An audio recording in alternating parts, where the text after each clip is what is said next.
Hey, I'd like to welcome you to another episode of Mission Matters. My name is Adam Torres, and if you'd like to apply to be a guest on the show, just head on over to missionmatters.com and click on Be Our Guest to apply.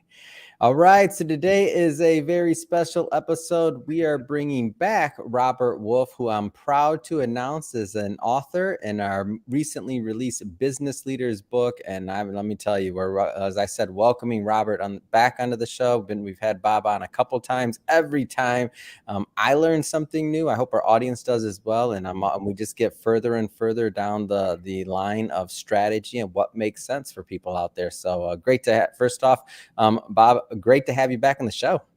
Thanks, Adam. I appreciate it. And yeah, it's always fun to hang out with you and spend some time with you. All right, so we got a lot to cover today. I mean, we got a book to talk about. Definitely going to get into some strategy, negative K1 tax strategy, investing in franchise businesses. I know every time you've come on the show, I've always been surprised because you always have another angle, another way to help your clients. That's not the surprising part. What surprises me though is because I know you're doing good work. What surprises me though is some of the strategies you developed and some of that customization and how you're able to help people. That's special. So we're definitely going to get into that strategy and what you're doing and what you and your team have developed. But before we do, you already know the drill. We'll start this episode the way that we start them all, with our Mission Matters Minute. So, Bob, we at Mission Matters, we amplify stories for entrepreneurs, executives, and experts. That's our mission. Bob, what mission matters to you? Thanks, Adam. I appreciate that. So, as an asset coach and tax strategist, our mission is to help taxpayers, help business owners understand how to utilize the tax code to help build their wealth. It's the bottom line, and we do that by just going through and translating what the IRS communicates to us. So, to us, it's simple. To others, it's not. But that's what matters to us and what's the most important. It's great. So great to have you back on. And I guess I don't have a lot of new listeners. I don't want to assume that maybe some of our newer audience caught maybe some of the previous work that we've done together. So maybe let's start by unpeeling that orange of Terra, Firma business and financial consultant. So you said tax strategist, tax coach. I mean, like, how does all this work? Yeah, no, I appreciate that. So, in the 20 plus years I've had in the financial service industry, I've learned over the years working with business owners, working with individuals, as you know, coming from the financial industry as well. There's a lot of strategies out there. There's a lot of good advice. And what I started finding that was the advice for traditional employees versus advice for business owners was pretty much the same that was out there. And the reality is that it's completely different. The advice needs to be completely different. And so as a business owner myself, I started diving more into not just the strategies that you and I have learned in the business, but also what else is out there by just communicating and researching and reviewing the rules that are laid out there with the IRS code or the various retirement plans or how businesses work or insurance works and how all these different various things that we have to have as a business owner. But how do these work with each other? And you and I are taught, and we're all taught, that the riches are in the niches.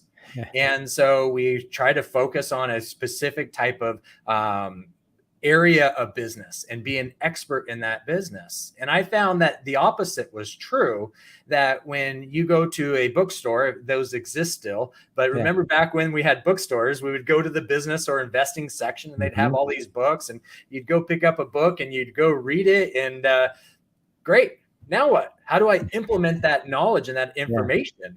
And so that's essentially what I started doing. Was I started building a bridge between these various assets, these various strategies, to where now business owners and people who feel like they're overpaying in taxes can come and have somebody who can bridge the gap between these different areas. And we have found that is my area of expertise. So we found that being a little bit broader with that expertise was actually more beneficial for our clients as well for us. Hmm. And so I think this is a really good transition. We'll go further into the strategy we'll be talking about today in a moment. But first, I want to go into the most recent release. So I'm proud to announce that you're a two-time author with Mission Yes. Matters. And when I heard you were going to be joining this project, I was thrilled because I know your content and I know you always come with something special. So for this particular book, like the topic, like why this, why now? Excuse me. I just felt it was important with the amount of information that's out there. A lot Hmm. of times we are put in positions of leadership, whether we want to or not. And when we're put in these positions of leadership, we tend to put on this different air and try to sometimes be who we aren't. And I thought it was important to just get back to the roots and understand that we are who we are today because of the decisions we've made over the years. And not every decision is a good decision. It doesn't yield a good result, but it was a learning moment. It was a learning experience. It allowed us to evolve into who we are today, to be considered a leader today. And so I thought it was important to embrace that, to embrace our humanness of and not knowing all the answers, but the desire to want to continue to evolve and thrive and excel and be that a little bit better for that next person that we end up meeting with because of those decisions that we've made in the past, good or bad. Yeah. And so as I kind of go through some of the content, so decisions you make you, the cash flow quadrant, influence, giving your 2 week note. I mean, you you have a couple of things here, but I want to zero in on one and kind of maybe take you back, a Okay. little bit earlier in your career. And when I think about what's going on right now in the economy, so for context, we're recording this June 6th of 2023. So a whole lot going on in the economy, and if some people are winning in this environment, some people are really, they're feeling the pain. Mm-hmm. When I see the story that you laid out, though, and specifically, I wanted to, if I can take you back there for a moment, Sure. giving your 2 week notice. So I'm taking you way to the back, beginning of your entrepreneurial career. You had the news that your wife was pregnant. 9/11 happened right after that, and then your job even gave you at that point gave you the option to stay if they wanted to after you'd given your 2 week notice. So when I was digging into this like I'm digging into this, Bob, and I'm feeling the pull, and I'm like, man, how did you do it? Yeah. And I because I want other people to hear this story because there's some people going through that right now. Yeah. Yeah. Well, I believed in myself. That was the one Mm, thing. I believed in myself, and I also had a dream. And I knew that if I was presented in a moment, an opportunity, a situation to where I had a pathway to choose. And mm, I could have chosen the easy pathway, which was stick where I was at, take yeah. the offer from my previous employer, and continue to do and take the safe route, and Hmm. which normally seems like the safe route, right? Hmm. And it presented because it's what you know, it's what you understand. And but I had this opportunity to say, well, but if I want to evolve, if I wanted to be better, if I want to grow and thrive, I have to Hmm. strive for my dream. I have to strive for what I want. So at some point, even if I didn't succeed, which I didn't, Yeah. right, there's an evolution of learning, and I had to go get a job, and I had to go be an employee, and then it led me to where I'm at today. But none of this would happen today. You and I would not be talking unless Yeah. I believed in myself, one. Two, I trusted in that dream and strived for that dream. And the Mm. third thing is I had the support system that believed in me as well. Yeah. And so with those things, it made sense to just, hey, I made a decision. Let's do it. Let's see what happens. And at the time I was young enough, right? I had hair. Imagine that. I had hair. I didn't wear glasses. I didn't have a gray beard. And it was a lot different. Yeah. But I still believe that was the right decision to make. And, Yeah. and And part of that story you shared, and this is the part where it's like, okay, you make the decision, right? You jump off the ledge, but then we look at some of the other things. I mean, you were literally, as you lay out in the book, knocking on doors. So it's not just that one time decision. It must have been, and it had to have been that decision you were making every single day, that alarm clock every day that alarm clock rang to get you out of bed, like that was a decision, right? Yeah, man, that was tough. That was tough. And it was interesting, and it goes back to that the whole support system. My wife, pregnant at the time, there was days that she would jump in the car and she'd sit in the car while I knocked on doors just Wow. to give me that support and that belief. And that sometimes drives you, right? We have people in our lives who are willing to do that. They may not be a spouse or anything like that, but they may be people in our lives that want to help you succeed. They want to do something for you. The Mm. key here is, are you willing to ask for the help? Are you willing to ask? Are you willing to become vulnerable just for a little moment to be able to embrace that decision? And in Mm. my story and in my history, looking back right now as it's rushing through my mind as Yeah. we're talking, there's a lot of little moments like that, and not always the same person, not of the same gender, not Mm. even the same people that I would call today or even talk to today. Yeah. But in that moment, those people are there. And it's just, you, again, I think it's just something that you need to try. We need to try to evolve, because that's it. Again, the easy route Mhm. is Yeah. not evolution. Yeah. And so at some point in this journey, right, as you kind of lay out, like you have this kind of this thought process as you're Mhm. going through and you're learning the certain strategies that the previous firm maybe shared with you, and then you're kind of learning and you're learning and you're learning and you're seeing that there's more, there's other things like how did that piece of it evolve? Yeah.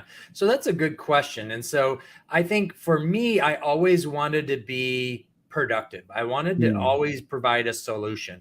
I'm an educator. I'm not a trained educator. I'm a natural educator. I like to help people. Yeah. I like to communicate to people. And God's blessed me with the ability to be able to use analogies and explain things that tend to be a little more difficult, or some areas that some people don't Mm. understand, and be able to paint that picture or tell that story, so to speak. As you know, it's all about stories. Our lives are a Mm. story. We're living our stories. And so in going through this process and looking at strategies and looking at that next step is, what was that story? What was that aspect of that particular strategy or that situation and that client? How can that work? And so I was always the guy who said, "Hey, you know what? Yeah, I understand this is a pen, but what else could it be? What else could it be used for? There's got to be something else other than just being a pen. And if it's Mm. just a pen, then great. Now I know it's just a pen. But Mhm. if I didn't do that due diligence, that research, and that effort of trying to figure out how to use this pen as something more productive other than a pen, I wouldn't have evolved. I wouldn't have been Yeah. able to find opportunities and solutions for our clients and prospective clients. Right? We have more prospective Mhm. clients today than we do have actual clients. Right? I'm Mm. 47. So if Yeah. we look at life expectancy, technically I should have another 40 years ish, right? So there's going to be a lot more people that I will meet that I haven't even thought about right now, that are going to benefit from you and I in these conversations, Mhm. and researching and looking at everything as it's more than what it is. And at the end of the day, that tends to be true most of the time. Hmm. Well, I'm gonna cut you off there, Bob. For everybody watching, I know you want more. Buy the book. We're gonna we're gonna have some links in the show notes where you can pick up a copy and go further into Bob's story and some of his knowledge. Which trust me, you want to pick up a copy.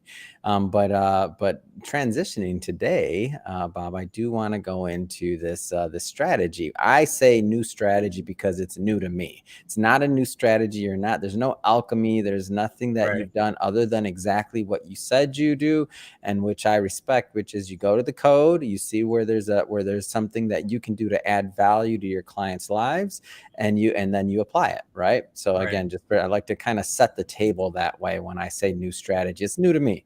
And then once you explained it to me, it's like, duh, why didn't I like not? It's not my business, so I wouldn't have Yeah. thought of it. But number one, so I Yeah. know why I didn't think of it.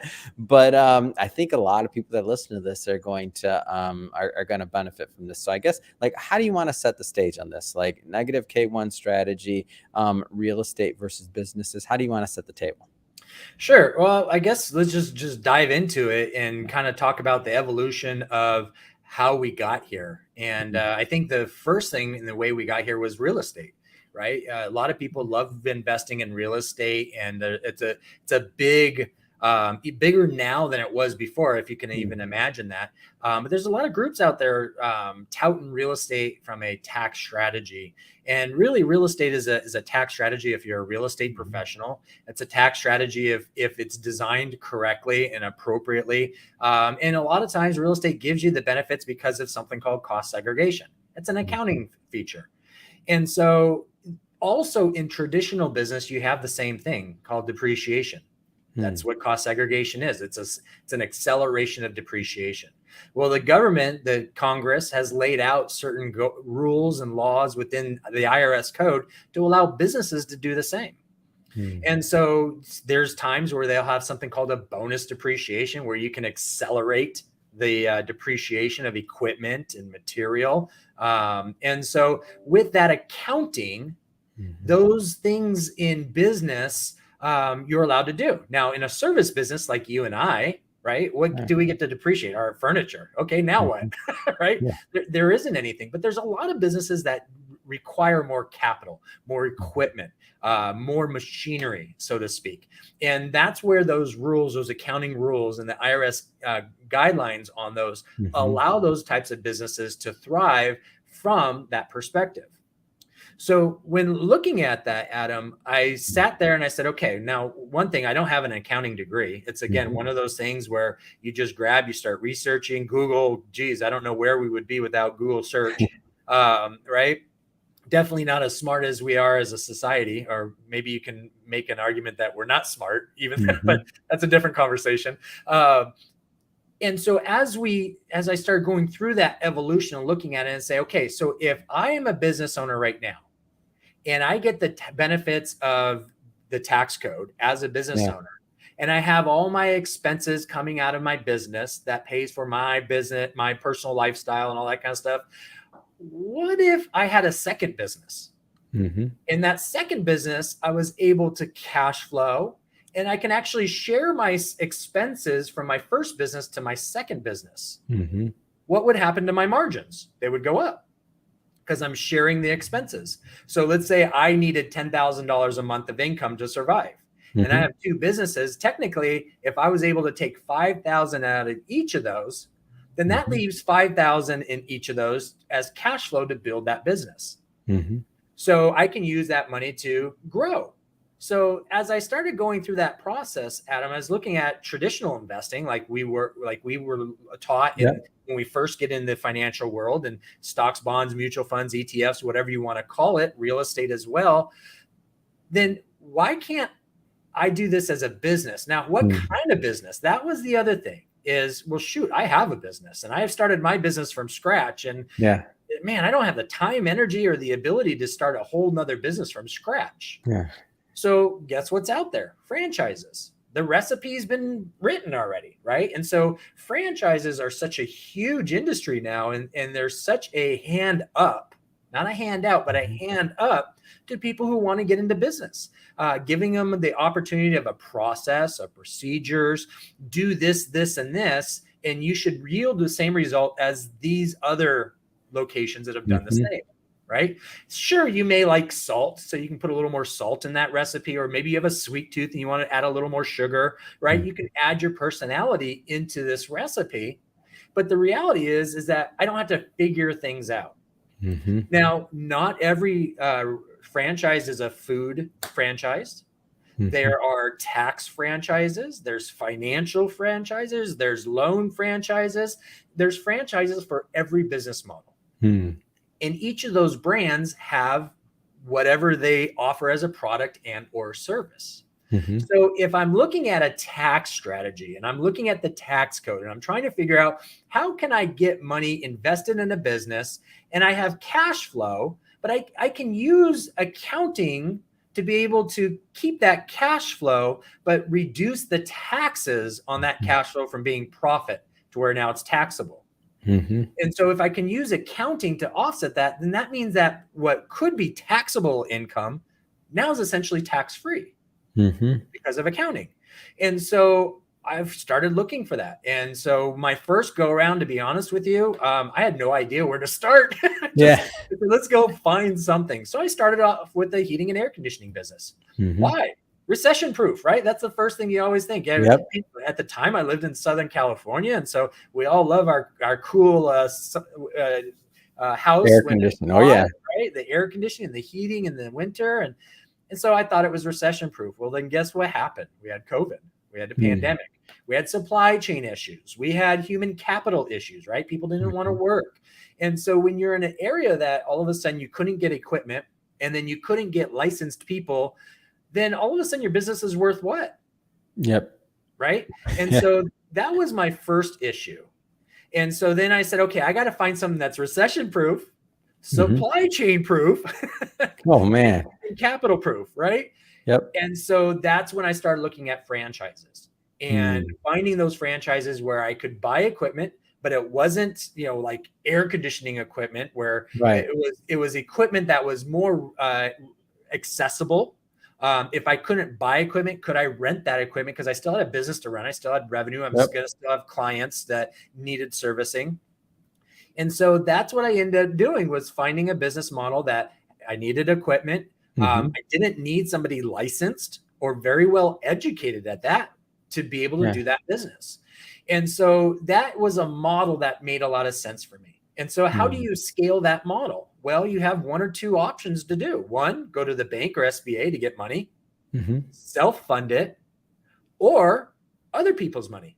Yeah. And then that's where we started looking at family and friends and existing clients and say, hey, we have this business that we'd like to expand and grow. Here's how the model works. And would you like to be an owner of the business? And by doing that, we started seeing that the accounting started creating some negative K1s because of the equipment we bought, the accounting of how the business ran, to where now I had a negative K1 that offsetted positive income. And so did our partners and our owners. And so we call it a strategy, but in reality, it's business. Yeah. How confusing is business? It's not. And so the government has some guidelines of saying, hey, you can't start a business just to lose money. Of course. Right. And that's what we started doing back in the 80s. And then Reagan created in 1986, he created an entire tax reform act, really because of just that. People were starting businesses to create losses. So you need to show that you're in business to make money. So you have to have revenue. Right. And it doesn't say what kind of revenue, it just says you need to have revenue. You need to have employees. Well, if you think about it, the taxes, the tax code, taxes, payroll. And when you look at the government talking about tax income, they are talking about payroll taxes. Right. Yeah. So me as a business owner, I pay taxes through my employees by hiring employees.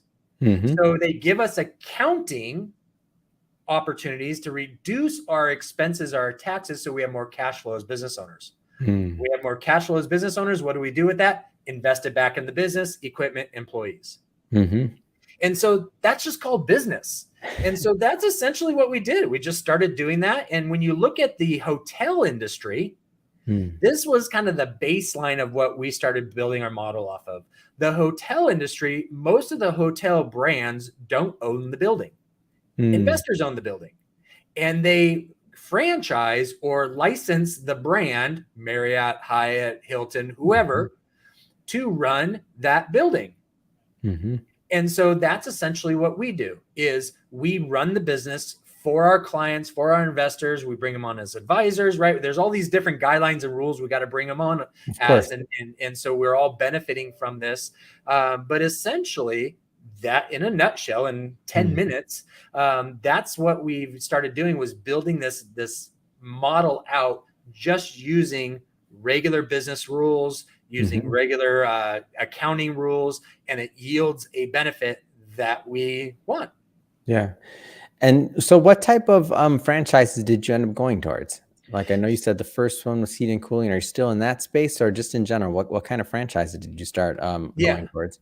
That's a great question. So For us, it was, okay, how do we get clients? Right? Mhm. So the main thing for any business owner, right? When we got into financial services, that was our concern. How do we engage and get clients? Mhm. And so in the tax practice and our business practice, asset coach and tax strategist, I have to have a certain type of client. Mhm. Well, in building these businesses, I didn't want to try to figure out what's the right type of client. So we went in Mhm. models that it was very easy to acquire clients and customers.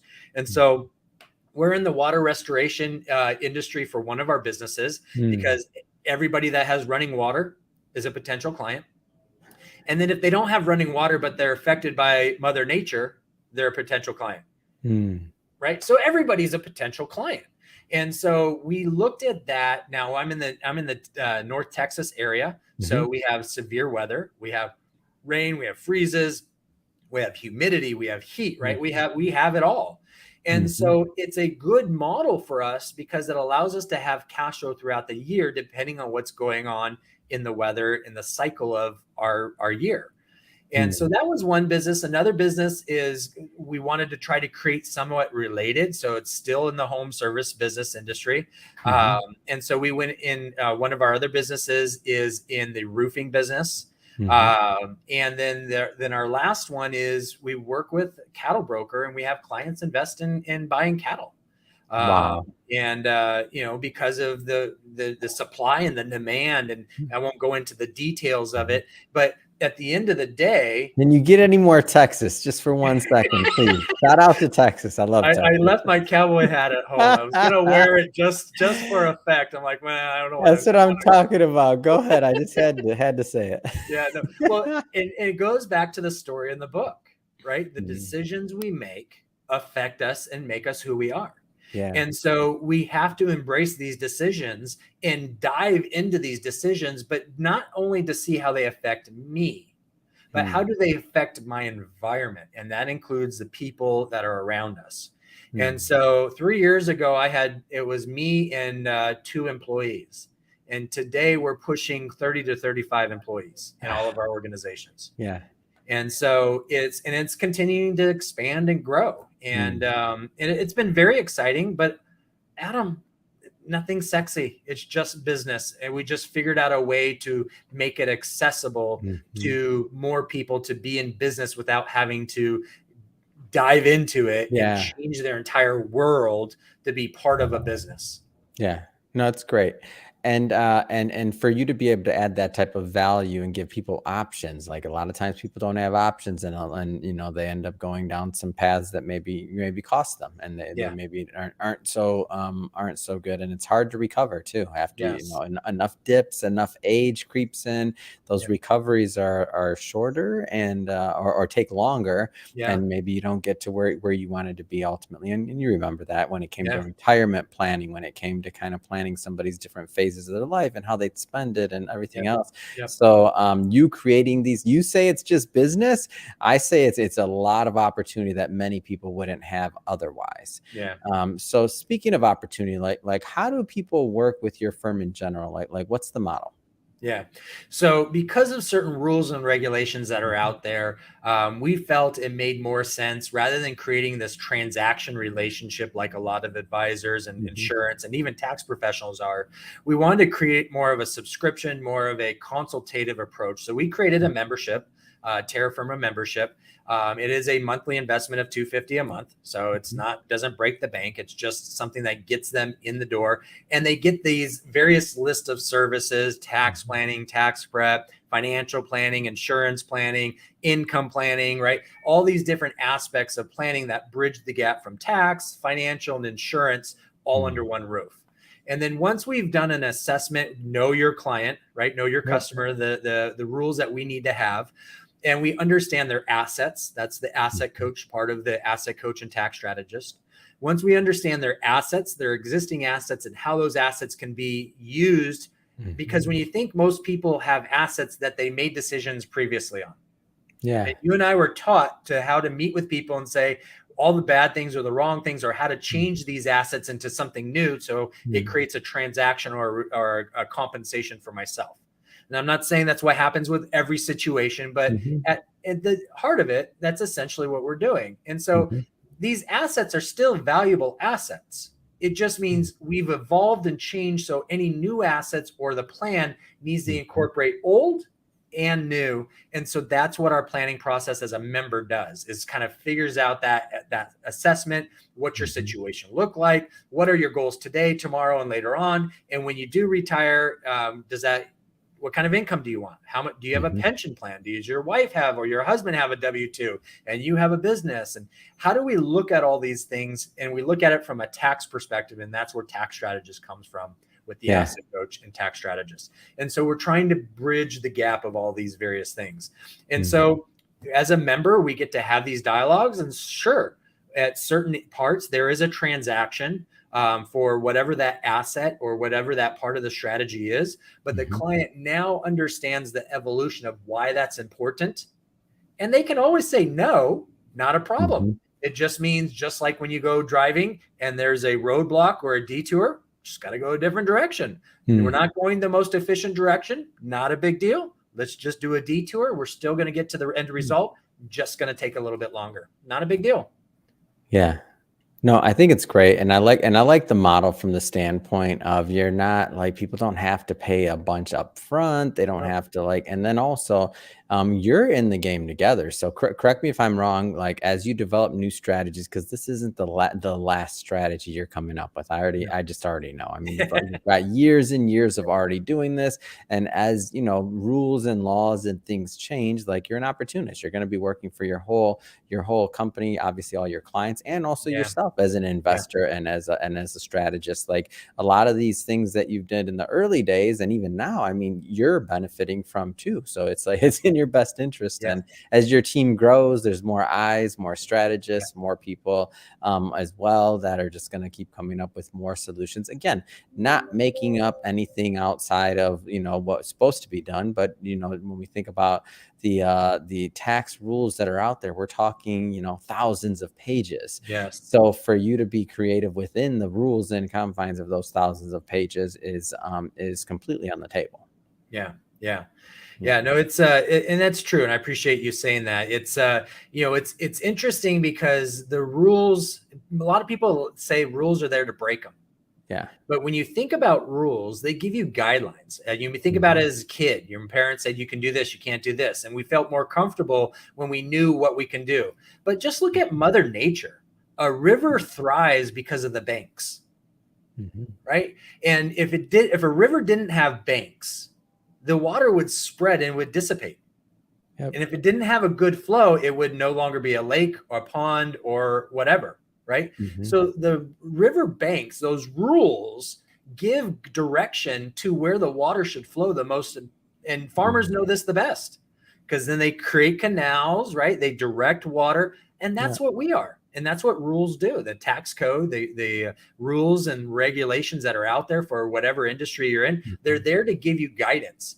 And if we spent more time following the rules, we would thrive more individually and as a society. It sounds crazy, but that's the reality. It's not to put their thumb on us. We feel that way because we never learned the rules. We didn't figure out why the rules exist.